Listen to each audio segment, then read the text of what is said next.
And last time we started the Chatushloki. So we read the first shloka in the Chatushloki. So last week we read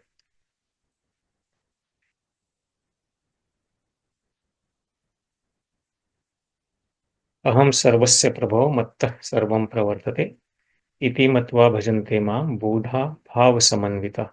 That Krishna says that he is the source of all the spiritual and material worlds and everything emanates from him.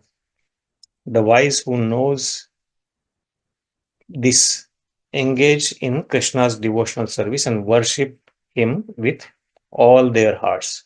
Buddha bhava samanvita. So now who engages in his devotional service, what do they do? So he tells further in this today's verse, what we are going to read today. Mac-cittā mad-gata-prāṇā. mac-cittā mad-gata-prāṇā. Bodhayantaḥ parasparam. bodhayantaḥ parasparam. Kathayantaśca mam nityaṁ. kathayantaś nityaṁ. Tuṣyanti ca ramanti ca. tuṣyanti ramanti. Mac-cittā mad-gata-prāṇā.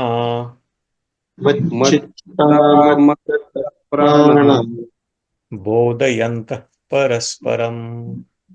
bodhayantaḥ parasparam. Kathayantaśca mam nityaṁ. kathayantaś nityaṁ. Tuṣyanti ca ramanti ca. tuṣyanti ramanti. Madhu Prabhu, you want to lead? mac-cittā mad-gata-prāṇā. Mac-cittā mad-gata-prāṇā. bodhayantaḥ parasparam. Bodhayantaḥ parasparam. kathayantaśya nityaṁ. Kathayantaśca mam nityaṁ. tuṣyanti ca ramanti ca. Tuṣyanti ca ramanti ca. Step on this citation. So word for word meaning. Mac-cittā means their minds. Whose? They means Krishna is referring to the one who are his devoted. In last verse he mentioned that my devotees. They engage in my devotional service. So ते भक्तांचे जे mind मन आहेत ते मत चित्ता, their mind fully engaged in me means Krishna here. mad-gata-prāṇā, their lives completely devoted to me. bodhayanta means preaching or talking about. parasparam, among themselves. kathayantaḥ means talking or describing. Cha means also. Mam means about me, so that is about Krishna. Nityaṁ means perpetually or always. Tuṣyanti means they become pleased. Cha means also. Ramanti means they enjoy transcendental bliss. Ramaman hotat, ramanti. Cha also. So here he is saying, the thoughts of my pure devotees dwell in me. Their lives are fully devoted to my service and they derive great satisfaction, tuṣyanti, and bliss from always enlightening one another and conversing about me. Bodhayantaḥ parasparam. So here some qualities of Krishna bhakta or devotees are given. So last week we saw Aham sarvasya prabho mattah sarvam pravartate iti matva bhajante mam. Buddha means intelligent people. Bhava samanvita.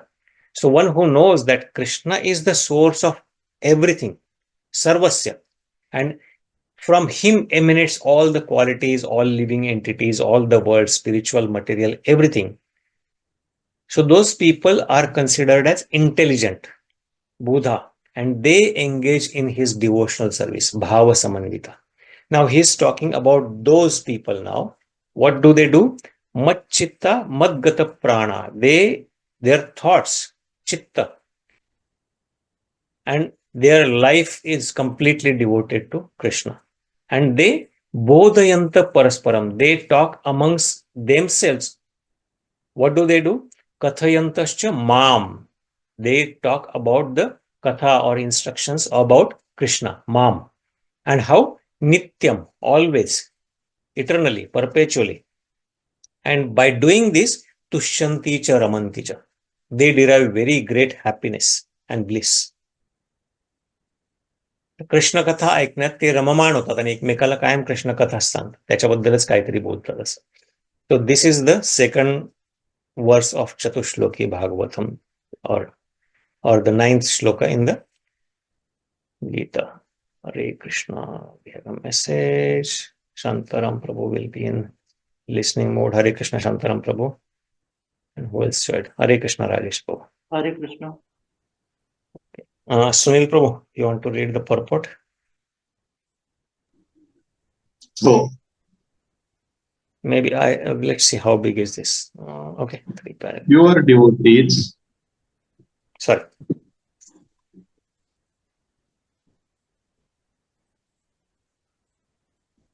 whose characteristics are mentioned here, engage themselves fully in the transcendental loving service of the Lord. Their minds cannot be diverted from the lotus feet of Krishna. Their talks are solely on the transcendental subjects. The symptoms of pure devotees are described in this verse specifically.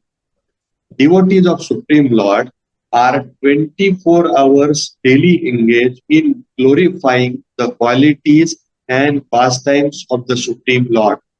Their hearts and souls are constantly submerged in Krishna, and they take pleasure in discussing him with other devotees. In the preliminary stage of devotional service, they relish the transcendental pleasure from the service itself.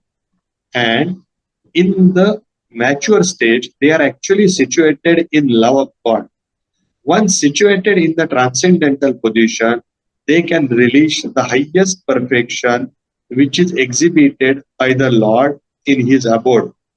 Lord Chaitanya likens transcendental devotional service to the sowing of a seed in the heart of living entity.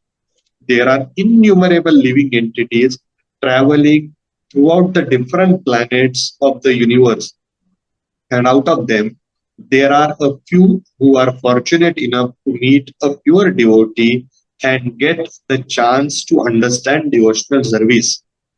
This devotional service is just like a seed, and if it is sown in the heart of a living entity, and if he goes on hearing and chanting Hare Krishna, Krishna Krishna, Hare Hare, Hare Rama, Hare Ram, Ram Rama, Hare Hare, that seed fructifies, just as the seed of tree fructifies with regular watering.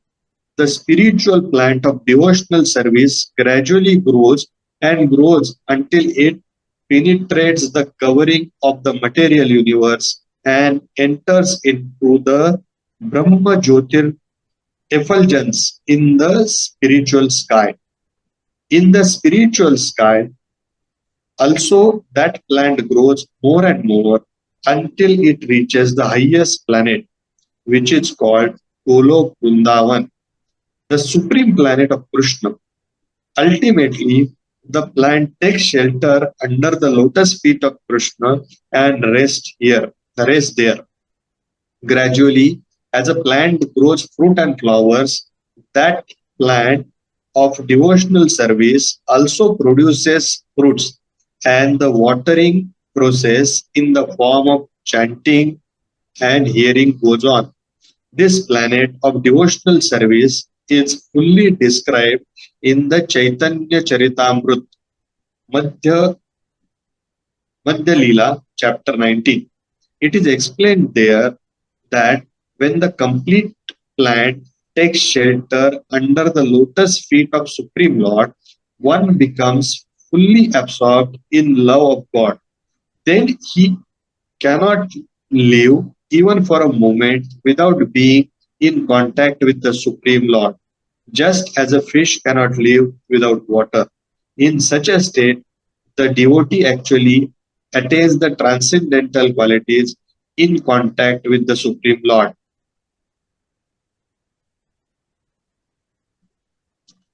The Srimad Bhagavatam is also full of such narrations about the relationship between the Supreme Lord and his devotees. Therefore, the Srimad Bhagavatam is very clear, very dear to the devotees, as stated in the Bhagavatam itself, 12.13.18. Srimad Bhagavatam Puranam Amalam Yada Vaishnavanam. Vaishnavanam priyam. Vaishnavanam Priyam. In this narration, there is nothing about material activities, economic development, sense gratification, or liberation. Srimad Bhagavatam is the only narration in which the transcendental nature of the Supreme Lord and his devotees is fully described.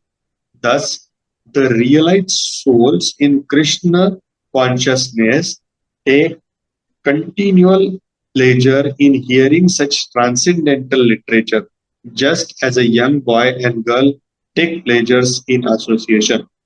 Thank you so much, Prabhu.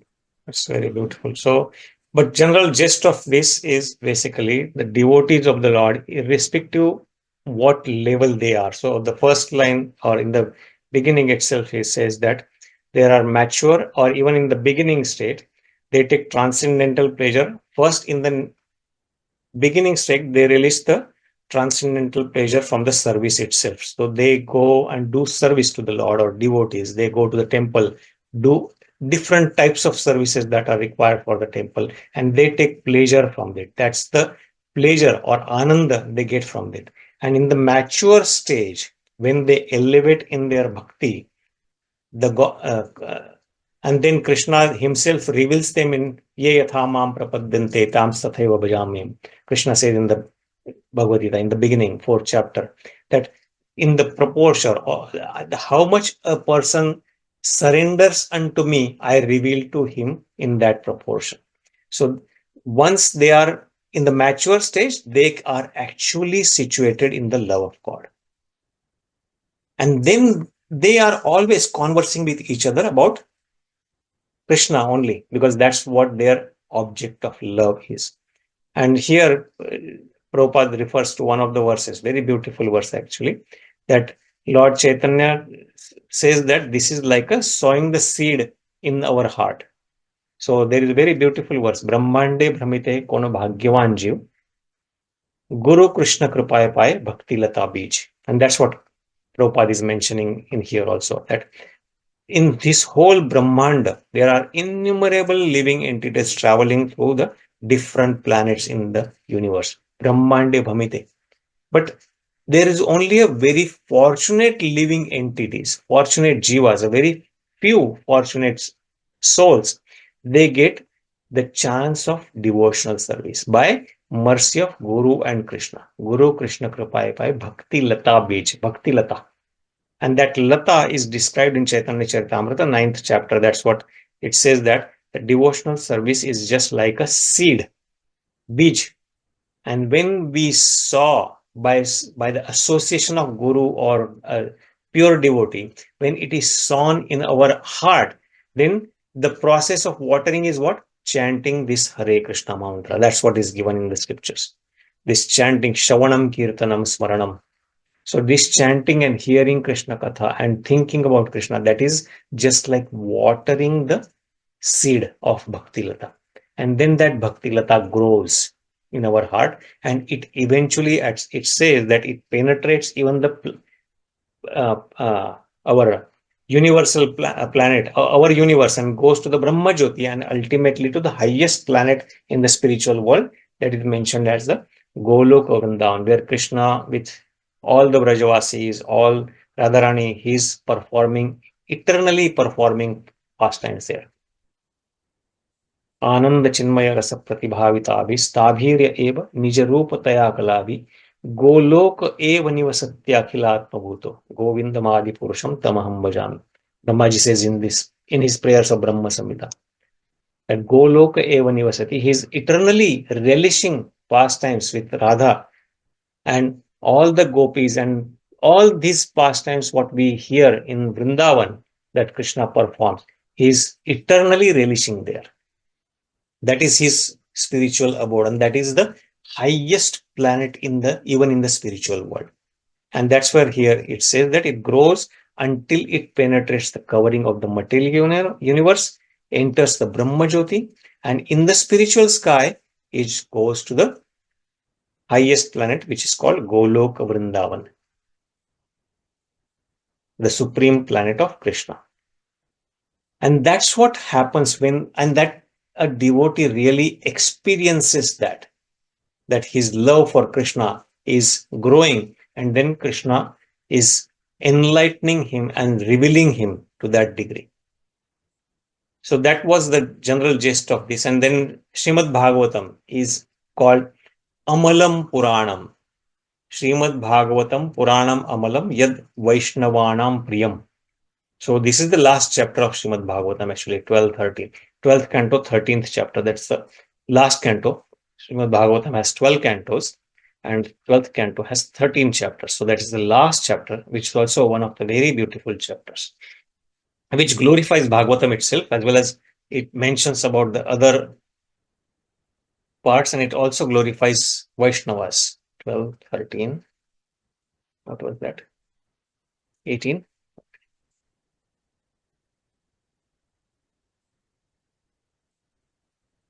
So it says, Srimad Bhagavatam Puranam Amalam Yad Vaishnavanam Priyam. This is the line Prabhupada quotes there. Yasmin Param Hamsem Ekam Amalam Jnanam Param Giyate. And this is recited by Paramahamsas. Paramahamsas are the very highest top level of devotees. Paramahamsa, just like Parama means supreme, and Hamsa means the personalities who are like the swans. Because if you give swan milk mixed with water, he can separate milk from it and take only milk from and water will remain even if it is mixed from that. So in the same manner, these Paramahamsa, the great personalities, great bhakta of Krishna, they will take everything that is good for their spiritual growth from all the places and leave beside everything that is not required. And that's why they are referred as Paramahamsa. And Tatra, in this Srimad Bhagavatam, Jnana Viraga Bhakti Sahitam. So there is knowledge, there is detachment, and there is devotional service. With all this, Naishkarmyam Avishkrutam. And there is also detachment from all the work. And Tachrunvan Supatan, just by hearing, and Patan means always doing part of Vicharana Paro Bhaktya Vimuchenara. The Nara or human being gets liberated, and he gets the ultimate devotional service of the Lord. So that's what, when he prepares, he becomes completely liberated. Vimuchyate. So vimuchen means completely liberated a person. Just by the devotion and just by hearing Shrunvan and Patan, properly chanting, and Vicharana, by seriously understanding, or Acharan also is that another meaning of that. Bhaktya Vimuchenara. So just by understanding and reading Bhagavatam, one can get completely liberated. So that's why Srimad Bhagavatam Puranam Amalam Yad Vaishnavanam Priyam. So that's why for Vaishnavas, it is very, very dear. And that's what this today's verse is about. That mac-cittā mad-gata-prāṇā bodhayantaḥ parasparam. So this is describing the qualities of all the Vaishnavas, all his devotees. They are always talking among themselves Krishna Katha. And Bhagavatam is full of such Krishna Kathas. So that's generally the gist of today's verse, this verse. So we can go to the next one. Before that we move, are there any thoughts on this verse? Krishna.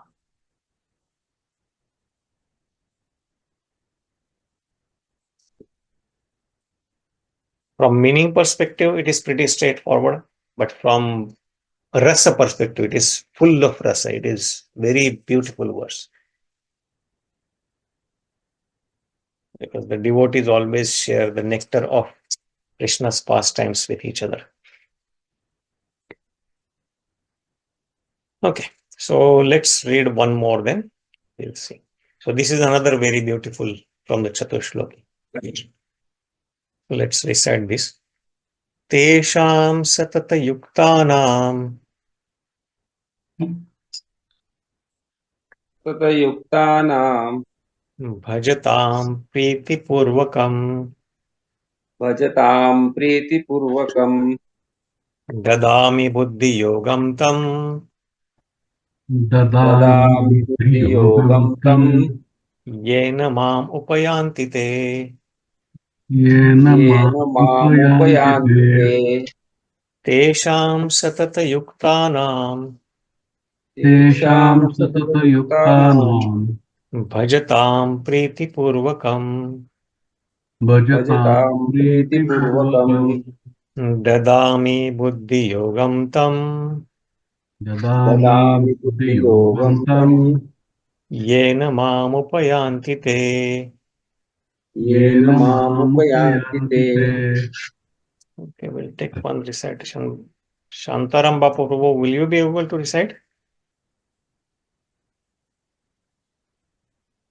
Not yet, Prabhuji. Okay. Rajesh Prabhu. Yeah.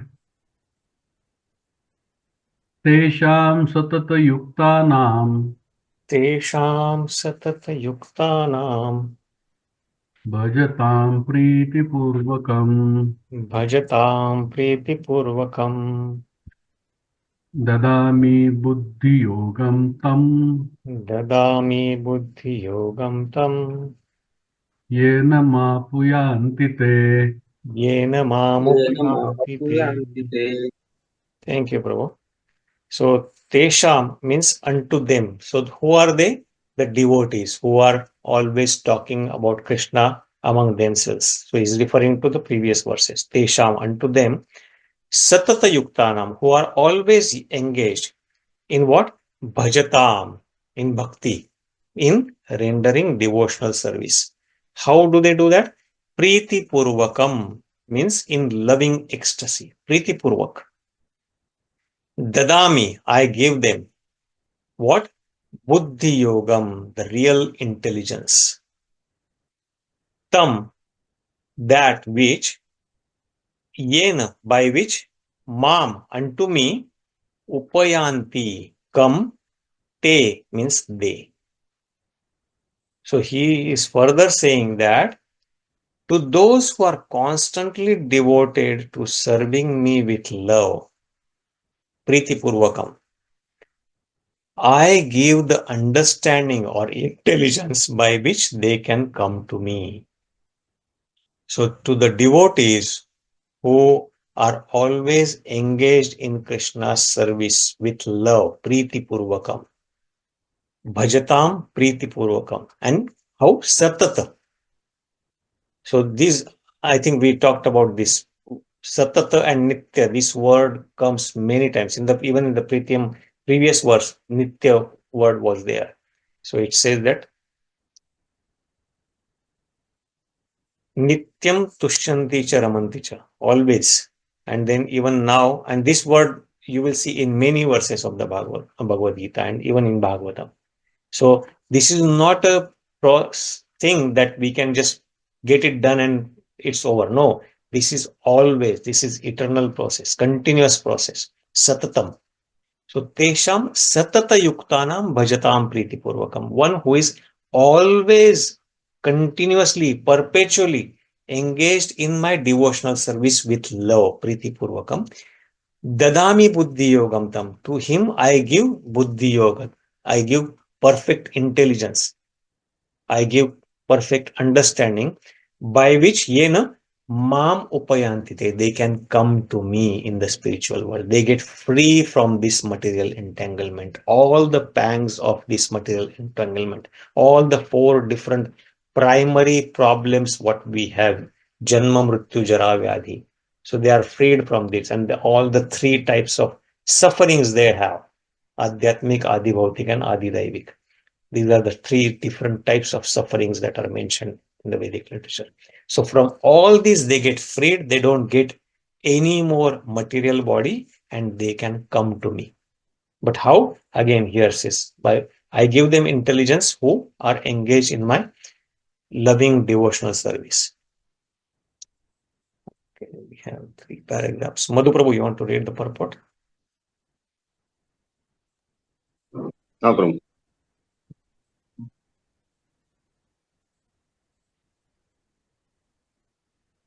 In this verse, the word buddhi-yogaṁ is very significant.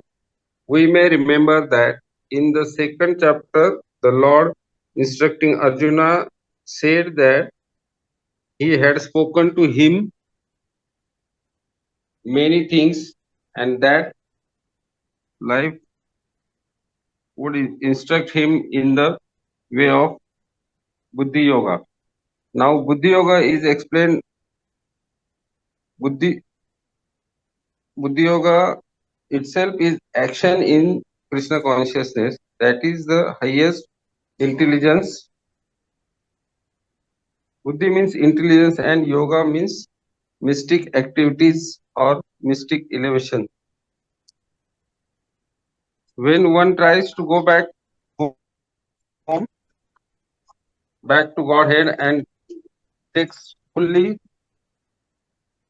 to Krishna consciousness is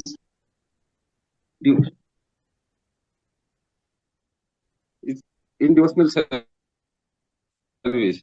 His action is called buddhi yoga. In other words, buddhi yoga is the process by which one gets out of the entanglement of the real world, progress, not the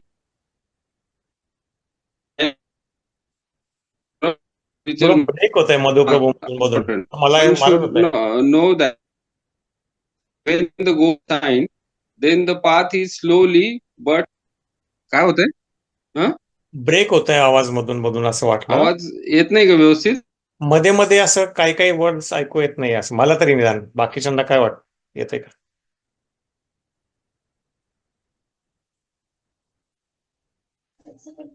एक minute Prabhuji थोडं नेटवर्कचा issue होता थोडं okay ठीक आहे मग इथून परत सुरू कर आम्ही करतो पुढे continue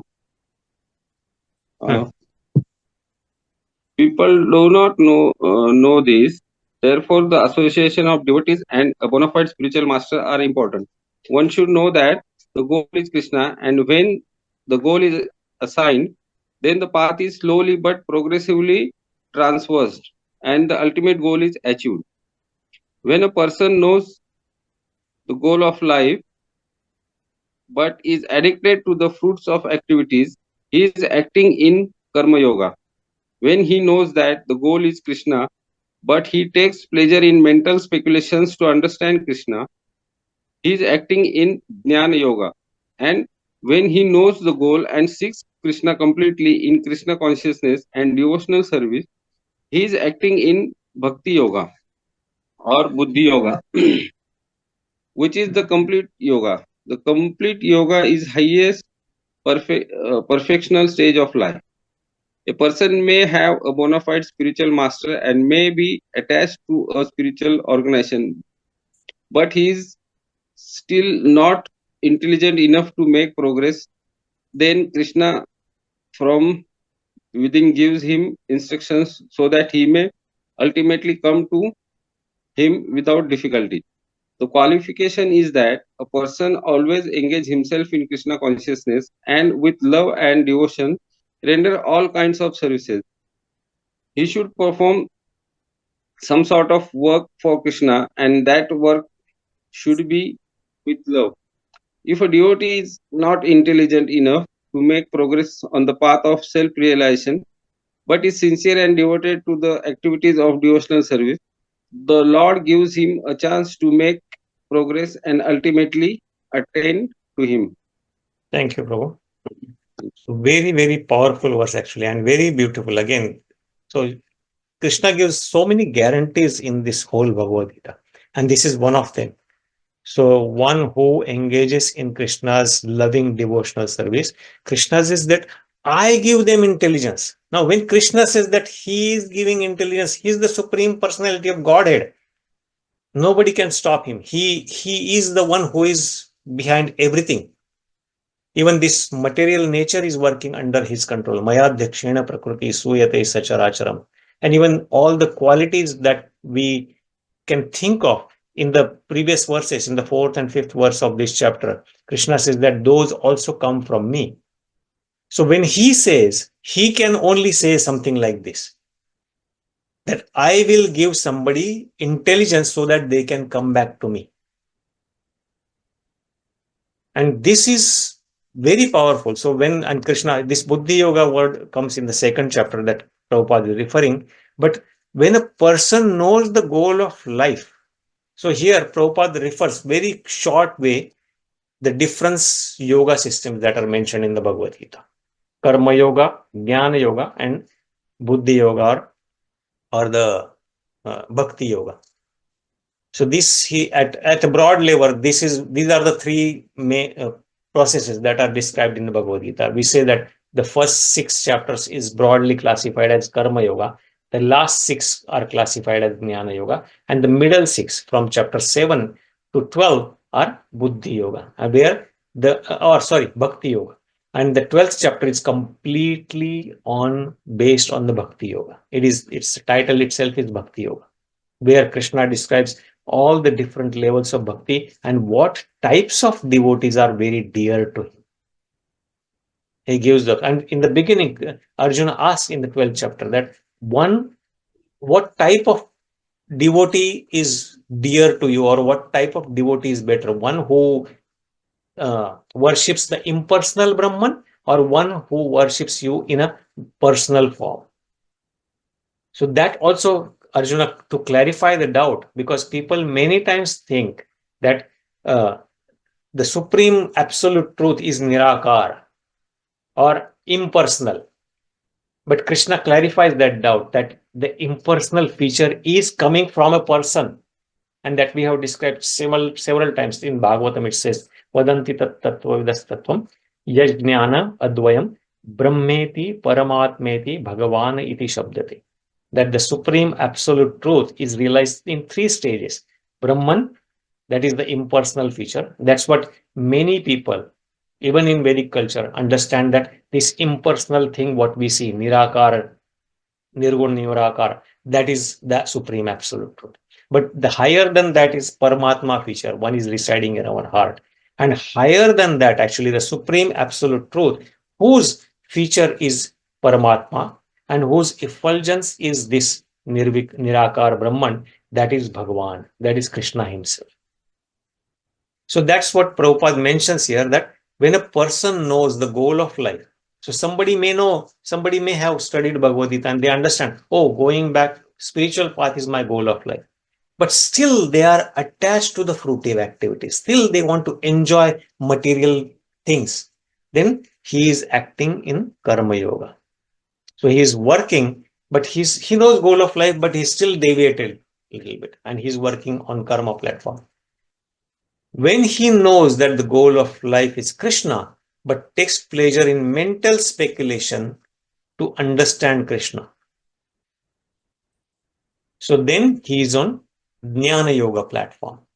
So he is in the Jnana Yoga. He is on the mental speculation. So he kind of rejects all the activities, thinking that everything material is improper, that is binding. That's understanding is correct, but he's not properly utilizing, because he is still in mental speculation platform.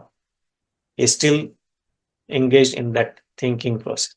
But when he knows that goal and seeks Krishna completely in Krishna consciousness and devotional service, so he does not reject the material activities just for the sake of rejecting it, but he engages or dovetails those in Krishna's service. And all his activities are done in such a way is for the pleasure of Krishna.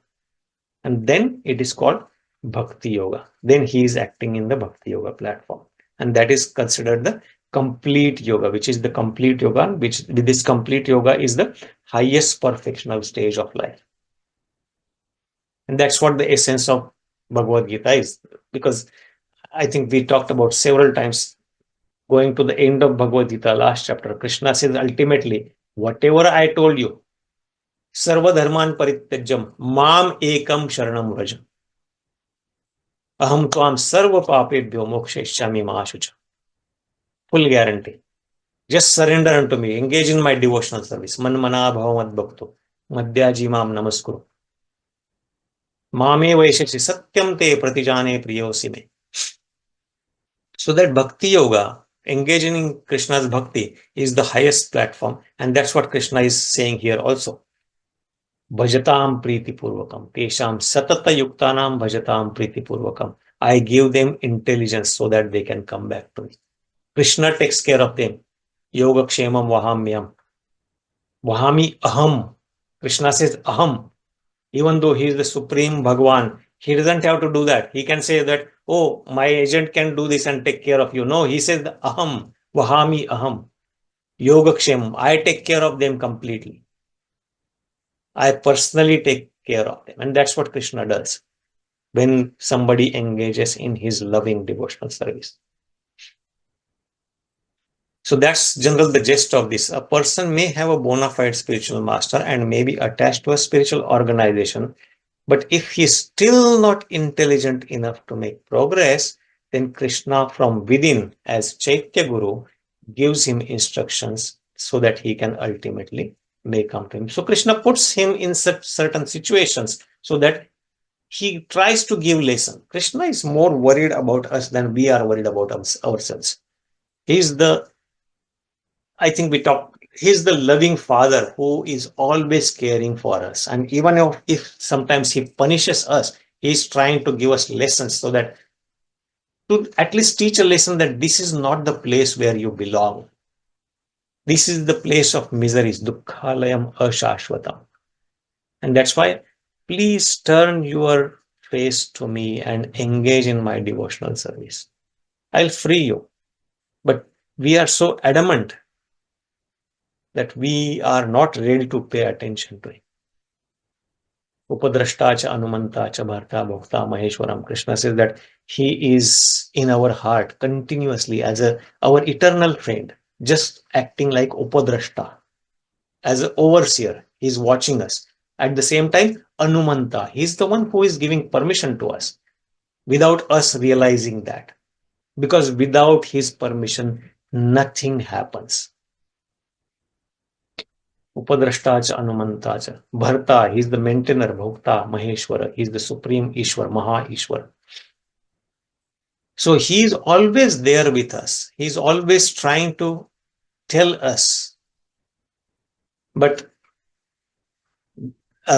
we need somebody who can guide us, and that is bona fide spiritual master. That's why we need Guru. And that's why the very first prayer that we recite is Om Ajnana Timirandasya Jnananjana Shalakaya Chakshur Unmilitam Yena Tasmai Shri Gurave Namah. Om Ajnana Timirandasya. I am blinded by the darkness of what? Ajnana. Timira means darkness.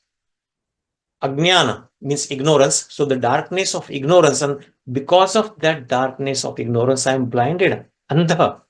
Om Ajnana Timirandasya. But Jnana Anjana Shalakaya. Somebody came and put Anjana, means ointment or some medication, some medicine in our eyes. Jnana Anjana Shalakaya. And Chakshur Unmilitam Yena, who opened my eyes so that I can see properly, so that I can know what is really good for me, what is my real goal of life, how I am suffering in this material world. Tasmai Shri Gurave Namah. That Guru, that is Guru, one who opens our eyes with knowledge. That is real Guru. That is real spiritual master. That's why Prabhupada doesn't translate Guru as teacher. He translates Guru as bona fide spiritual master. Prabhupada chose every word very, very meticulously to translate that. A guru is not just a teacher. First thing is he's bona fide. He's coming from Guru Shishya Parampara. He's authorized. Not anybody can become a guru. He's Vaishnava and he's coming from the parampara that starts with Sri Krishna, starts from Sri Krishna. It could be different parampara, but it is coming from Krishna. So that's why he's bona fide. And he's master, but he's teaching a spiritual knowledge, adhyatmic guru. So guru is not just any mundane guru who teaches us a certain skills so that we can make our living. No. A guru literally means also heavy. So guru is always heavy with knowledge. And he is passing that knowledge to us. And if sometimes we don't listen, he is ready to chastise us or punish us. That punishment is not because that guru will feel pleasure that, oh, I am punishing him, I am giving him pain. No, it is for our betterment, so that we can learn lesson and we can uplift ourselves to the spiritual platform. That's why we need guru. And that's why guru is always required for spiritual upliftment. Without guru, there is no upliftment. But through guru, actually, we connect to Krishna.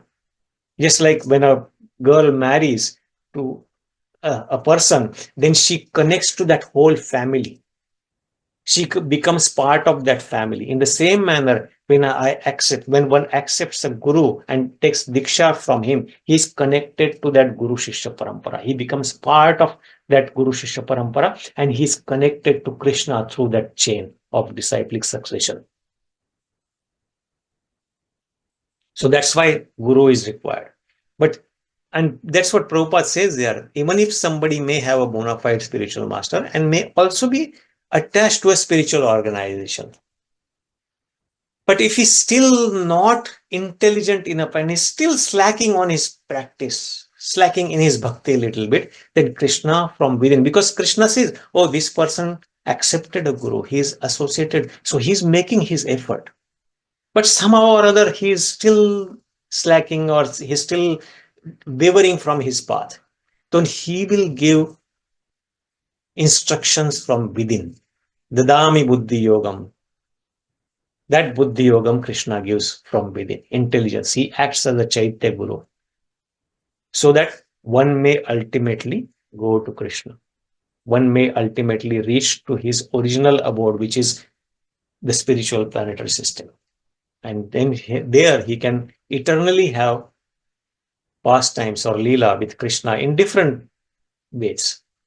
So that is self-realization. So if a devotee is not intelligent enough to make progress on the path of spiritual realization, but is sincere and devoted to activities and devotional service, then Lord gives him a chance to make progress and ultimately attain him. So Krishna himself takes charge of him. So it doesn't matter if we have that intelligence. There is one very beautiful story actually. Sri Chaitanya Mahaprabhu, when he was traveling in southern part of India, I think in Srirangam, when he was there, so he was in the temple and he saw one of the Brahmana devotees. He was trying to read Bhagavad Gita. So in actuality, that Brahmana boy was illiterate. He couldn't read. But still he was browsing through the pages of Bhagavad Gita, opening the main cover seeing the main cover of Bhagavad Gita and trying to make a attempt, or we can say show up reading Bhagavad Gita. And all the local devotees, they knew that he is illiterate and he will try to read Bhagavad Gita. So they sometimes used to make fun of him. And he knew, but he kind of ignored that. But Chaitanya Mahaprabhu approached him and he asked him, oh, that's very nice. You are trying to read a Bhagavad Gita. And based on his, the way of asking, Chaitanya Mahaprabhu approached and asked him that the devotee, Brahmana devotee, realized that oh, he is not making fun of me. He's a very sincere person. He's sincerely asking. So he said that, yes, I am reading Bhagavad Gita, but I am illiterate. But what can I do? My Guru Maharaj told me to read Bhagavad Gita. So I am just trying to read, to follow my Guru Maharaj's order. So Chaitanya Mahaprabhu said, oh, that's very nice. You are trying to follow your Guru's order and read Bhagavad Gita, even though you are illiterate. But I see that when you are reading Bhagavad Gita or when you are carrying this Bhagavad Gita, you are also crying sometimes. So why is that? If you cannot read, you don't understand. Why are you crying? So he said, no, when I see this picture on the first page of Bhagavad Gita, I see Lord Krishna has become a chariot driver of Arjuna, become a Sarathi of Arjuna, who is his devotee. So Arjuna's position is very low, and Lord Krishna is the supreme personality of Godhead, Bhagwan, Swayam Bhagwan.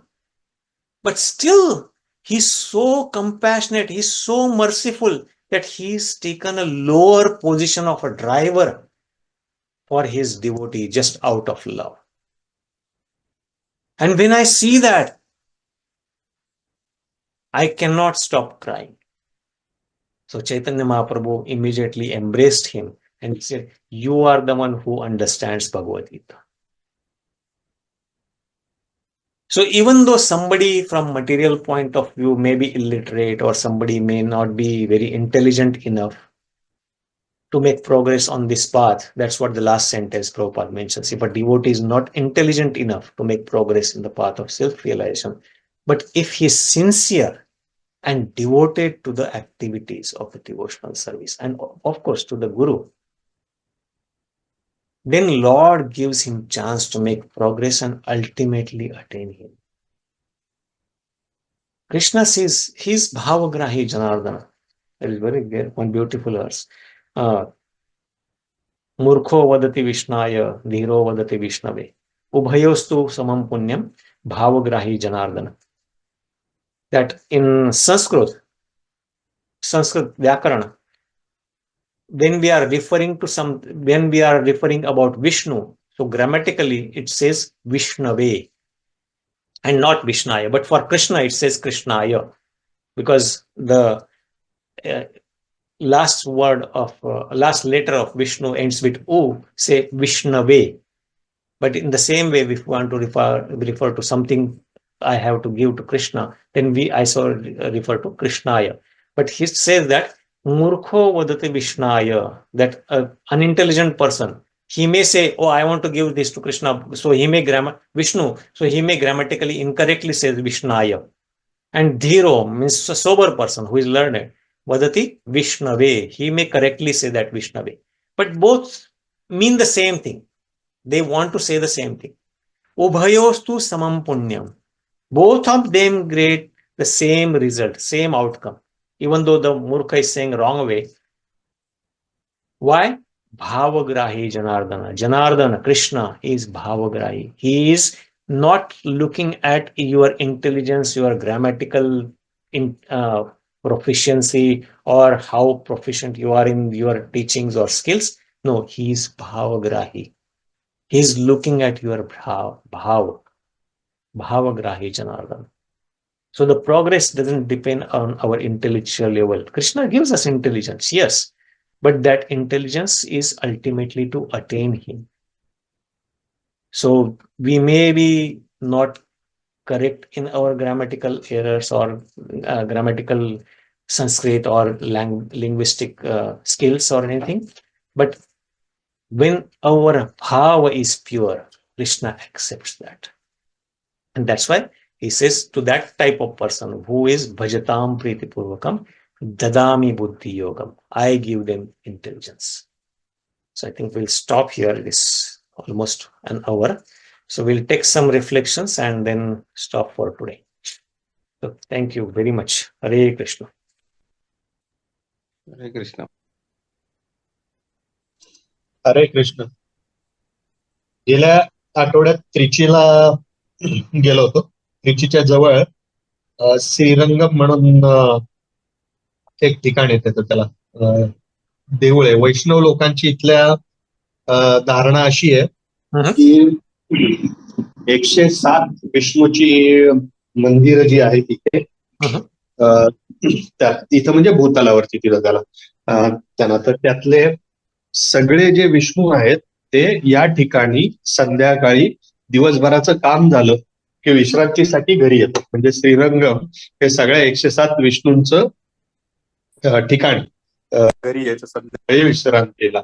आणि जर का या 107 हे जे आहे विष्णू मंदिर जे आहेत त्याला यांचं जर का दर्शन घेतलं तर 108वं हे वैकुंठ आहे, अशी इथं धारणा आहे लोकांची. तर बहुतेक त्या श्रीरंगमचा उल्लेख आहे चैतन्य चरितामृत मध्ये. स्टोरी सांगितली आता ती चैतन्य चरितामृत मधली आहे. चैतन्य महाप्रभू जेव्हा तिथे गेले होते तेव्हा ते व्हेरी नाईस. म्हणूनच मी सांगितलं गेल्याच आठवड्यात जायला मिळालं. Very nice. काही फोटो असतील तर शेअर कर ग्रुपवर मग. हो कर जरूर. Very nice. बिकॉज धाम दर्शन तिरुचिरापल्लीला आहे का सुनील?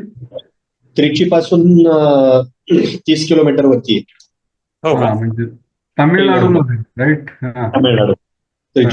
मोठं मंदिर आहे, खूप मंदिर आहे. म्हणजे नॉर्मली आपण एक गोपूर झालं तिथं त्याला की समोर मंदिर असतं ना, इथं गोपुरांच्या आहेत त्याला, राऊंड आहेत त्याला आणि आतमध्ये ते मंदिर आहे. नाही हे फेमस आहे, ऐकलंय मी पण ऍक्च्युली. तिरुचिरापल्ली यांचं टेम्पल मध्ये एलिफंट वगैरे आहे त्यांचे काय काय. हो. आणि अजून एक तिथली आख्यायिका अशी आहे तिथं त्याला की मुघलांनी ते मंदिर मूर्ती तोडली. बर. आणि जेव्हा शंकराचार्य त्या मंदिरामध्ये आलेले तिथं त्याला त्यांना एका भिंतीच्या तिथं व्हायब्रेशन जाणवली. तर त्यांनी सांगितलं लोकांना तिथं त्याला की ही भिंत हे करा, पाडा म्हणून त्याला. तर ती भिंत पाडल्यानंतर त्या भिंतीच्या आतमध्ये ओरिजिनल मूर्ती ठेवलेली होती. जी डुप्लिकेट मूर्ती आहे तिथं त्याला ते आक्रमण होतंय म्हटल्यावरती त्या लोकांनी मेन याच्यात ठेवलेली आणि ओरिजिनल मूर्ती काढून त्या मोठ्या भिंतीमध्ये त्यांनी लपवून ठेवलेली त्याला. तर म्हणजे त्या मंदिराचा इतिहास हजारो वर्ष जुना आहे त्याला. आणि शंकराचार्यांच्या काळामध्ये मग ती नवीन मूर्ती आणून मग त्यांनी मेन ठिकाणी त्यांनी इन्स्टॉल